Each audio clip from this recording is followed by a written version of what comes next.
Permintaan dari toko juga banyak, kemudian kompetitor tidak begitu banyak seperti itu. Tapi ketika ada pandemi corona ini, kami ternyata mempunyai hikmah, yaitu kami bisa berjualan secara online atau memulai berjualan secara online. Di saat pasar offline kami terdesak, itu kami mulai mencoba untuk berjualan online seperti itu.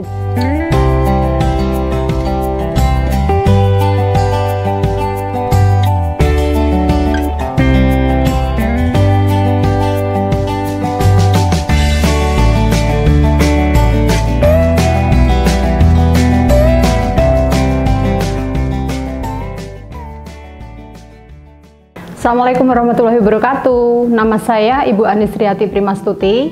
Saya owner dari Abon Daun Mas. Untuk usaha yang saya geluti ini berada di Kampung Maredan, RT 4, RW 40, nomor D42, Sendang Tirto, Berbah, Sleman.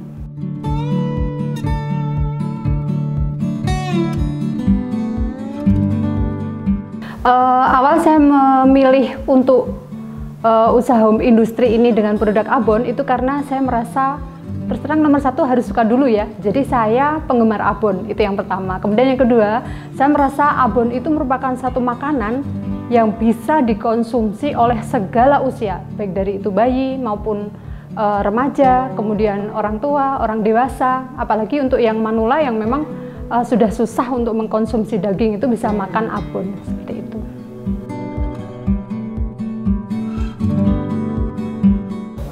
Yang menginspirasi saya untuk membuat usaha ini karena saya melihat banyak sekali potensi alam itu yang belum bisa dimanfaatkan dengan sempurna, dalam arti belum optimal untuk pemanfaatannya. Seperti contoh untuk abon kan saya tidak hanya memproduksi abon ayam, abon sapi dan abon ikan ya. Saya di sini juga memproduksi abon vegetarian atau abon dari sayuran. Yang pertama saya memang ingin meningkatkan ekonomi keluarga itu ya. Kemudian yang kedua, awalnya saya ingin pemberdayaan untuk masyarakat di sekitar rumah saya. Jadi semua karyawan saya yang berjumlah 5 orang itu ibu rumah tangga yang ada di sekitar rumah saya, yang memang betul-betul sudah dari faktor usia itu sudah tidak mencukupi lagi kalau memang dia harus bekerja di pabrik seperti itu. Jadi saya melihat potensi tenaga kerja di sekitar rumah saya.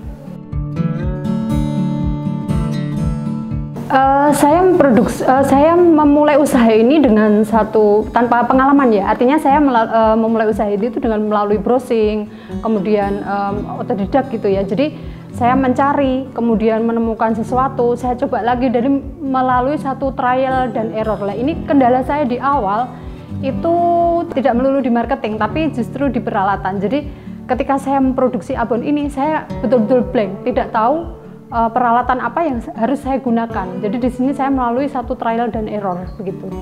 Kalau dari satu percobaan kemudian sampai ke memang betul-betul kami paham dan tahu peralatan apa yang harus kami cari, kemudian apa yang harus kami gunakan, itu kurang lebih trial error kami sekitar 3 bulan. Jadi 3 bulan di awal saya memulai usaha ini benar-benar kami masih mencoba, gagal, mencoba lagi, gagal dan mencoba lagi seperti itu. Baik, untuk proses produksi abon sapi itu yang pertama, untuk daging sapi segar yang kita beli dari supplier itu kita rebus sampai empuk. Kemudian yang kedua, setelah direbus itu nanti kita cabik menggunakan mesin. Setelah kita cabik menggunakan mesin, kita campur dengan bumbu-bumbu yang sudah dihaluskan, baru kemudian kita goreng. Setelah warnanya coklat kematangan, itu kita tiriskan menggunakan mesin peniris biar minyaknya keluar. Setelah dingin baru kita packing. Seperti itu untuk proses abon sapi. Untuk abon nabati itu perbedaannya di perebusan bahan. Jadi bahannya itu direbus dalam waktu yang sangat lama biar memberikan tekstur yang lembut atau moist seperti itu. Kalau untuk daging direbusnya biasa dengan menggunakan air ya. Tapi kalau untuk abon nabati ini kami merebus kluweh itu sekaligus kulitnya sampai makan waktu yang sangat lama, antara jam 6 pagi sampai dengan jam 4 sore. Prosesnya lebih rumit, kemudian memakan waktu yang lebih lama.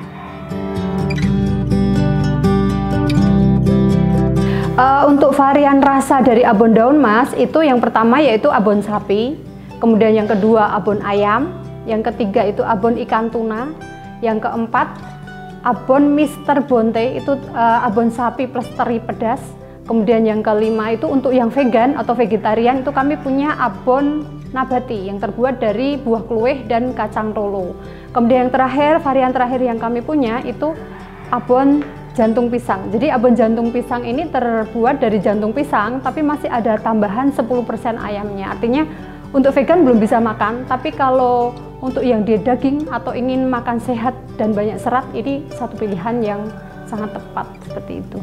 Kelebihan dari abon nabati itu karena terbuat dari 100% sayuran, jadi tanpa daging.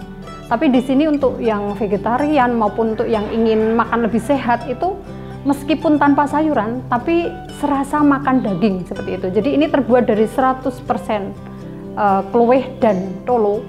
Kluweh ini memberikan tekstur yang mirip dengan daging, serat-seratnya seperti itu. Kemudian untuk rasa gurih dagingnya itu bisa didapat dari tolonya. Jadi jangan khawatir, meskipun ini tanpa daging, tapi kita bisa makan abon seperti layaknya makan abon daging sapi seperti itu.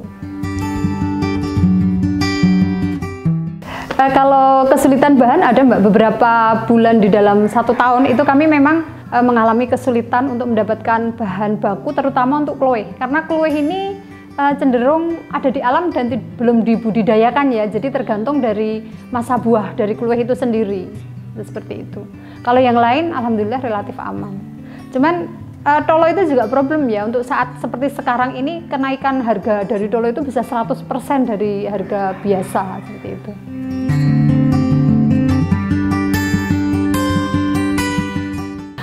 Diferensi dari produk kita itu yang pertama non MSG ya, jadi saya jamin dari sekian banyak varian abon itu kami termasuk abon yang sehat. Kemudian yang kedua, dari bahan kami pilih bahan yang berkualitas. Artinya apa? Kualitas dari bahan itu mempengaruhi dari kelezatan dari satu produk. Jadi artinya kami lebih lezat, kemudian kualitasnya bagus, kemudian kami packaging atau kami packing dalam satu kemasan yang menarik. Artinya orang pertama kali melihat bisa tertarik untuk membeli, kemudian merasakan rasanya yang lezat dan bisa bertahan sampai lama seperti itu. Kalau untuk offline kami pasarkan di hampir semua supermarket dan toko kelontong sampai dengan ke toko-toko sayur di Jogja itu kami ada. Kemudian kalau untuk di luar kota secara offline itu kami ada satu agen di Purwokerto yang mendistribusikan produk kami. Sama seperti saya distribusikan di Jogja, artinya di hampir semua supermarket di Purwokerto itu juga ada. Kemudian kalau secara online itu kami gabung di beberapa agregator, kemudian kami juga ada di marketplace seperti Shopee, kemudian seperti Tokopedia. Kalau di agregator kami gabung di Indonesia Mall, kemudian gabung di Yuk Tokoni, ada beli-beli bareng Yuk, kemudian ada di di beberapa agregator yang lain seperti itu. Kami juga melakukan penjualan atau promosi melalui Instagram, Facebook, dan melalui GMB atau Google My Business.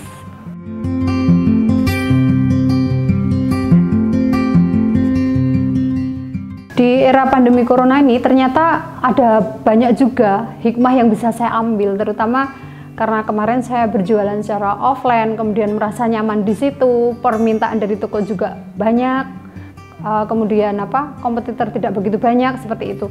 Tapi ketika corona ini ada pandemi corona ini, kami ternyata mempunyai hikmah, yaitu kami bisa berjualan secara online atau memulai berjualan secara online. Di saat pasar offline kami terdesak, itu kami mulai mencoba untuk berjualan online seperti itu. Jadi tidak cuma itu saja, tapi kami juga melakukan penjualan secara menjemput bola. Artinya kami lebih banyak juga berkomunikasi atau menjemput bola ke end user kami. Kalau selama ini support tentu kalau saya dari pendamping hidup ya, artinya dari suami seperti itu. Karena saya tidak melulu mengalami kesulitan itu hanya di pemasaran saja ya, terutama di sini untuk penggunaan peralatan atau mesin, karena kami ingin terus berkembang, kami ingin menjadi satu UKM yang naik kelas. Nah, di sini saya perlu satu teknologi yang lebih canggih lagi atau yang lebih bagus lagi untuk mesin produksi kami. Di sini memang support yang terbesar dari suami saya seperti itu. Karena tadi saya sampaikan ya, saya itu ingin mempunyai satu produk yang bisa dikonsumsi oleh semua orang, disukai oleh semua kalangan. Ini produk terakhir yang saya inovasi produk terakhir saya untuk abon itu abon bayi. Jadi saya ingin tidak hanya orang yang sudah balita atau remaja saja yang bisa mengkonsumsi, tapi saya ingin juga mempunyai produk yang bisa mengatasi. Biasanya kalau lepas ASI itu kan butuh MPASI ya, ibu-ibu muda itu sering gabut gitu kan, mau dikasih makan apa lah. Ini saya ingin masuk di situ. Saya ingin punya satu produk yang bisa dikonsumsi oleh anak bayi yang berusia 8 bulan plus. Kalau impian saya yang sudah tercapai itu karena saya ingin produk saya disukai banyak orang, kemudian bisa bermanfaat untuk orang lain seperti itu. Ini sudah beberapa tahap kami bisa mencapai itu, meskipun belum sebesar yang saya inginkan ya Mbak. Artinya saya belum bisa merekrut begitu banyak tenaga kerja, kemudian belum bisa memasarkan pasar saya sampai ke nasional bahkan internasional. Nah, ini masih merupakan mimpi yang memang betul-betul belum tercapai ya. Artinya kami berusaha masih menjalankan step by step untuk ke arah situ. Itu kami ingin produk kami betul-betul bisa dipasarkan baik itu secara nasional dalam lingkup yang lebih luas lagi dan secara internasional seperti itu. Terima kasih untuk Punca Media yang sudah datang dan meliput Abon Daun Mas serta mempromosikan usaha kami. Mari berwirausaha, ciptakan peluang usahamu sendiri.